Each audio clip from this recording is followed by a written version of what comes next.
Everyone and welcome back today with new topic. लेकिन topic वो पिछले टॉपिक से बहुत हद तक रिलेटेड है, ऑलमोस्ट सेम ही है।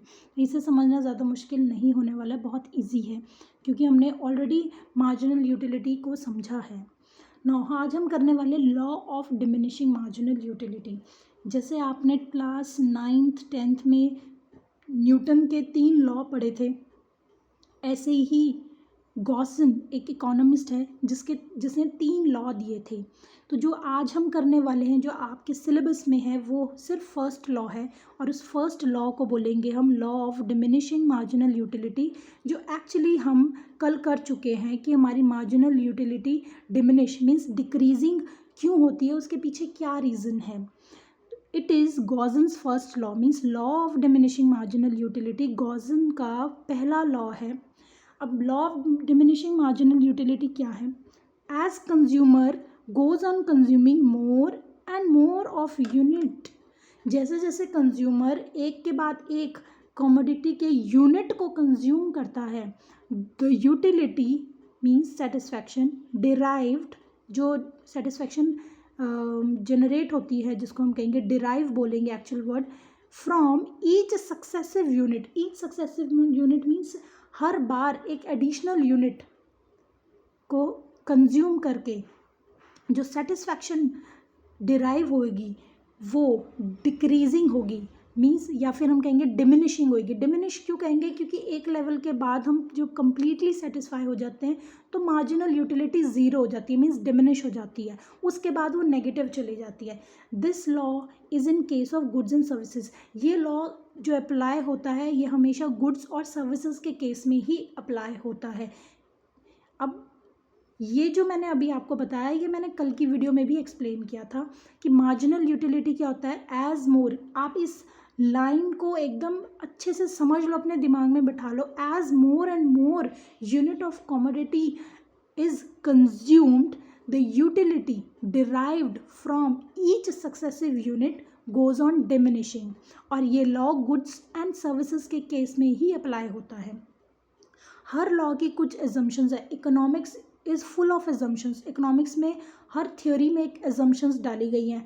आप उस एजम्पशंस को कभी भी क्वेश्चन नहीं कर सकते क्योंकि वो इकोनॉमिस्ट ने एजम्पशंस मीन्स अज्यूम किया है। एजम्पशन का मतलब अज्यूम किया, उसने कुछ चीज़ें अज्यूम करके चली हैं तब जाके ये लॉ बनाए हैं। तो पहली एजम्पशंस जो है वो है यूटिलिटी एक्सप्रेस्ड इन नंबर। हम यूटिलिटी को नंबर में एक्सप्रेस कर रहे हैं। उसके पीछे रीज़न ये है क्योंकि मैंने आपको बताया था हम कार्डिनल यूटिलिटी कर रहे हैं, जो अल्फ्रेड मार्शल की थ्योरी थी, तो उनके अकॉर्डिंग हम यूटिलिटी को नंबर में मेजर कर रहे हैं। हमने यहाँ पर एज्यूम किया है कि यूटिलिटी जो है वो नंबर्स में मेजर की जा सकती है। तो ये पहली एजम्पशन है। Second is consumer consuming standard unit of commodity. अच्छा, अब कंज्यूमर स्टैंडर्ड यूनिट को कंज्यूम कर रहा है, इसका क्या मतलब हुआ? मतलब अगर मैंने कमोडिटी ऑरेंज ली है तो वो एक ऑरेंज कंज्यूम करेगा और एडिशनल जो वो कमोडिटी जो एडिशनल यूनिट कंज्यूम करेगा वो भी एक ऑरेंज ही कंज्यूम करेगा, हाफ ऑरेंज कंज्यूम नहीं करेगा। मीन्स जो स्टैंडर्ड है कंज्यूम करने का वो सेम रहेगा। ऐसा नहीं है कि पहले उसने एक ऑरेंज खाया था उसके बाद वो एक स्लाइस ऑरेंज की ले रहा है, नहीं, वो ऑरेंज पूरा वही होना चाहिए। इसको बोलेंगे हम standard unit of commodity. Third is continuous consumption of commodity. Continuous consumption का मतलब ये है कि जो कमोडिटी के यूनिट को कंज्यूम कर रहा है वो अभी कंज्यूम कर रहा है। ऐसा नहीं है कि एक आज खाया ऑरेंज और एक कल खाया या एक 4 दिन बाद खाया और हम उसको बोलें कि हाँ भाई हम मार्जिनल यूटिलिटी या टोटल यूटिलिटी डिराइव करते हैं। नहीं, वो हमारा सेटिस्फैक्शन लेवल कभी एक्सप्लेन ही नहीं होगा। ऑब्वियसली जब हम अभी हमें ज़रूरत है, हमारी नीड है, तो हम now situation means at present हम उसे कंसीडर करेंगे। तो कॉन्टिन्यूस कंजम्पशन है। ऐसा नहीं है कि एक अभी कर लिया और एक 10 घंटे बाद कर लिया, 1 घंटे बाद कर लिया, नहीं, कॉन्टिन्यूस। नाउ कल हमने किया था यूनिट या क्वांटिटी और मार्जिनल यूटिलिटी। जैसे जैसे हम लोग यूनिट कमोडिटी के इंक्रीज़ करते जाएंगे मार्जिनल यूटिलिटी हमारी डिक्रीज़ होएगी और एक लेवल आता है जहाँ पर हमारी मार्जिनल यूटिलिटी ज़ीरो हो जाती है और वो लेवल होता है जहाँ हमारी टोटल यूटिलिटी मैक्सिमम होती है। मैंने कल एक्सप्लेन किया था, जहाँ हमारी टोटल यूटिलिटी मैक्सिमम हो जाएगी वो वही लेवल होगा जहाँ हमारी मार्जिनल यूटिलिटी ज़ीरो होती है। मीन्स मार्जिनल यूटिलिटी जिस यूनिट को कंज्यूम करके मार्जिनल यूटिलिटी ज़ीरो आ रही है उस यूनिट पर टोटल यूटिलिटी हमारी मैक्सिमम होगी। उसके बाद भी अगर हम कोई कमोडिटी के यूनिट को कंज्यूम कर रहे हैं तो वो हमारी नेगेटिव चली जाएगी मार्जिनल यूटिलिटी। ये टेबल में सेम इसी टेबल के बेसिस पर डायग्राम एक्सप्लेन किया है। 1 ये है यूनिट्स, ये हमारी मार्जिनल यूटिलिटी, क्योंकि मार्जिनल यूटिलिटी ही सिर्फ यहाँ ड्रॉ कर रहे हैं। हमारा टॉपिक का नाम ही law of diminishing marginal utility है कि मार्जिनल यूटिलिटी डिक्रीज होने के पीछे क्या लॉ है। फर्स्ट यूनिट कंज्यूम करके हमारी एमयू हमारी 10 थी। देन सेकेंड यूनिट कंज्यूम किया 8 हुई। थर्ड यूनिट जो कंज्यूम किया हमारी 6 हुई। फोर्थ यूनिट कंज्यूम किया 4 हुई। फिफ्थ यूनिट कंज्यूम किया 2, और जब हमने सिक्स्थ यूनिट कंज्यूम किया तो मार्जिन यूटिलिटी हमारी 0 थी, क्योंकि ओरिजिन पॉइंट है ये 0 आ गई। नो सेवेंथ यूनिट कंज्यूम करने पर हमारी मार्जिन यूटिलिटी -2 चलेगी। तो हमारी जो मार्जिनल यूटिलिटी है पहले पॉजिटिव रहती है, फिर 0 होती है, देन वो नेगेटिव हो जाती है। तो मार्जिनल यूटिलिटी हमारी ऐसे वर्क करती है। इसी को हम एक्सप्लेन करते हैं डाउनवर्ड, ये डाउनवर्ड का साइन है, downward sloping marginal utility curve from left to right. जो डाउनवर्ड जा रहा है ये कर्व यहाँ से ऊपर नहीं जा रहा है, ये ऊपर से नीचे आ रहा है, तो ये डाउनवर्ड स्लोपिंग कर्व है। लेफ़्ट साइड से लेकर राइट साइड को जा रहा है, ये लेफ़्ट साइड है ग्राफ की, यहाँ से राइट साइड को जा रहा है। Shows that consumer goes on consuming more and more unit at a given time. एक पर्टिकुलर टाइम की बात हो रही है। देखो मैंने यहाँ बताया था कि कॉन्टिन्यूस कंजम्पशन है, मीन्स एक पर्टिकुलर टाइम पीरियड की बात है, मतलब एक गिवन टाइम की बात है, जिस टाइम पर कंज्यूम कर रहा है वो कॉन्टिन्यूस कंजम्पशन होनी चाहिए। At a given time MU goes diminishing, कि जैसे जैसे कंज्यूमर कमोडिटी के यूनिट्स को कंज्यूम करता है जो मार्जिनल यूटिलिटी डिराइव होगी वो धीरे धीरे गिरती जाएगी।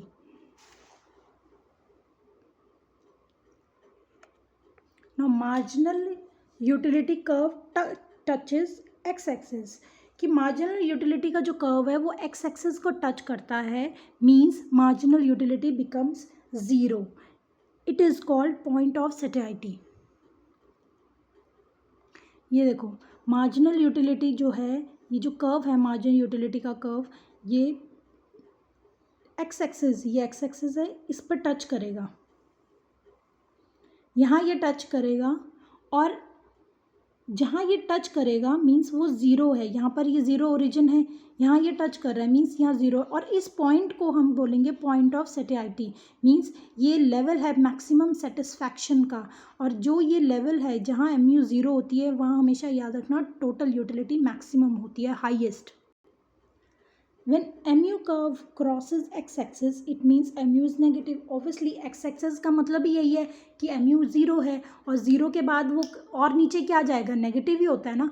तो जहाँ वो क्रॉस कर जाएगी x-axis को, मीन्स 0 को क्रॉस कर जाएगी, तो mu हमारी नेगेटिव हो जाएगी। This law is called fundamental law of satisfaction. इसको हम फंडामेंटल लॉ ऑफ सेटिस्फैक्शन भी बोलते हैं, और फंडामेंटल साइकोलॉजिकल लॉ भी बोलते हैं, और गॉसेंस का फर्स्ट लॉ भी बोलते हैं, और हम इसको लॉ ऑफ मार्जिनल यूटिलिटी भी कहते हैं। तो आई होप आपको ये लॉ समझ आया होगा। ये बिल्कुल सिमिलर है जो हमने कल मार्जिनल यूटिलिटी को एक्सप्लेन किया था। फ़र्क सिर्फ इतना है कि इस मार्जिनल यूटिलिटी की जो डिमिनिश होने की प्रोसेस है, इसको एक्सप्लेन किया, उसके पीछे रीज़न ढूंढना है कि मार्जिनल यूटिलिटी हमारी डिक्रीज़ होती है। इसको एक लॉ का नाम दिया है जो गॉसन ने का फर्स्ट लॉ है। इस लॉ को बोलते हैं law of marginal diminishing marginal utility. I hope you understood the video very well. तो कोई भी डाउट हो प्लीज़ डू आस्क मी। फिर भी अगर आप चाहते हो कि मैं कोई भी टॉपिक दोबारा से एक्सप्लेन करूं, मैं आपको I will be very happy to explain again. Please share if you have any doubt. आज हमने law of diminishing margin utility किया, जिसको हम बोलते हैं गॉसेंस फर्स्ट लॉ, और हम बोलते हैं फंडामेंटल लॉ ऑफ सेटिस्फैक्शन और फंडामेंटल साइकोलॉजिकल लॉ। आज हमने किया मार्जिनल यूटिलिटी कर्व, क्योंकि वो डिमिनिश करती है तो पहले वो पॉजिटिव होती है, फिर ज़ीरो होती है और फिर नेगेटिव होती है, तो मार्जिनल यूटिलिटी हमेशा डिक्रीजिंग ही होगी। और ये केस अप्लाई होता है गुड्स एंड सर्विसेज के लिए। कुछ इसकी एजम्पशंस हैं, कुछ एजम्पशंस मीन्स जो इकोनॉमिस्ट जिन्होंने ये लॉ बनाया है उन्होंने 3 चीज़ें अज्यूम की हैं। पहली चीज़ कि यूटिलिटी को नंबर में हम लोग मेजर करेंगे, दूसरी कि स्टैंडर्ड यूनिट ऑफ कमोडिटी होना चाहिए, थर्ड कॉन्टीन्यूस कंजम्पशन होनी चाहिए। I hope you like the video. Please do share and comment. Thank you so much.